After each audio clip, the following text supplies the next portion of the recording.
Today is Sunday, November 10th. And I didn't film anything, but I did manage to write over 1,500 words. Today is Monday, November 11th.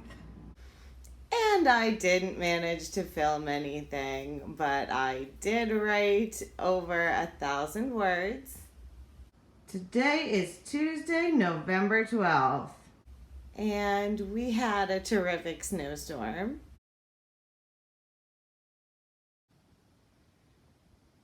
The view out my window is pretty idyllic right now.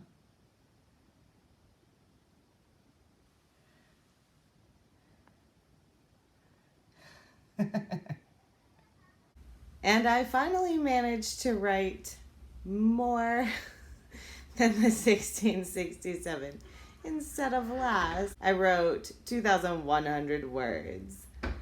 That was yesterday. It's now Wednesday, November 13th. I know a lot of people write more on the weekend. People who have weekday jobs. My job is 24/7. And it is much more challenging on the weekend when instead of just 2 kids at home with me, I have 3 kids at home with me and a husband, and everyone needs something and everyone wants to, have a conversation and all that annoying human stuff. So I don't get much time unless I am really decisive and pushy and antisocial about it. And after the weekend, my teenager was sick and was home on Monday, and then school was canceled because of the snowstorm, and my husband didn't go to work. So on Tuesday, everyone was home again. I am really excited to have my usual level of chaos for a few days now because I love them, but I was getting really, really tired of having them around. I have managed to keep my nano progress just barely above the goal line. I'm not ahead by much, but I have not fallen behind despite having a few days when I did not meet the goal. And there's something else that I wanted to share since this is such a short vlog. In this workbook, there are a couple of questions I thought were really useful, not in developing your story, but in developing your attitude around your writing process. One was, what to you will mean that this project is successful? And I wrote that it feels to me like an improvement upon previous books, and that I get feedback from betas or CPs to indicate that. So I just know that progress is what is needed, not perfection. So successful would mean doing better than I have done before. Now, I don't have any feedback yet, but I feel like I'm doing better than I have done before. The other question is, what is the most important habit you need to develop to make this project a success? And I wrote, finding a balance between fast drafting and drafting cleanly with thought given to my voice and word choices. So I felt like in April that I ended up with a lot of filler. I did write 50,000 words in April, but I felt the whole time like I'm going to have to cut a third of these words.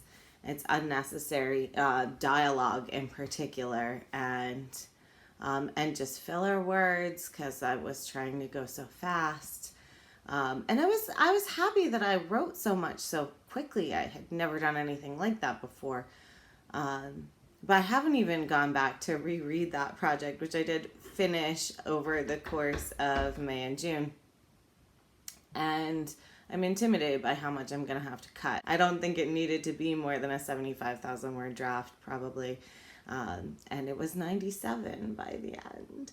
So I'm trying to find that balance because I had previously written more slowly, but been really happy with what I ended up with, and then drafted really quickly and was not as impressed with myself. This time, I'm trying not to push it, trying not to demand 4,000 word days of myself, stopping when I have written 1,000 or 2,000 words and am not sure where to go, giving myself time to think it through. I'm writing less in any given sprint, but I'm happier with what I am writing. So by these standards, I am definitely doing well this month. And I think that these are important standards. So if you're struggling with figuring out how you're doing or beating yourself up for maybe not doing well enough, these are the questions. What to you will mean that this project is successful? And what is the most important habit you need to develop to make this project a success? Metrics that are not as easy to standardize or measure. So maybe that will help with thinking about your work and the way that you are working in a kinder and more productive way. So that's from Beth Revis's Paper Hearts workbook, which was part of my Nano survival kit that I got from Alexa Dunn and has been super awesome. And I've really been surprised and delighted by some of the questions that it asks. Another thing I wanted to mention was that if you could use a really brief, like 2 minute, really positive, encouraging pep talk that will absolutely put a huge smile on your face, you should check out Stephen Partridge's latest video. I will put a link to it down below. It's just so delightful.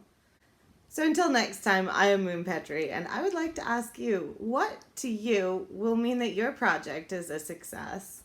And what skills do you need to develop to make it a success? Leave your answers down below.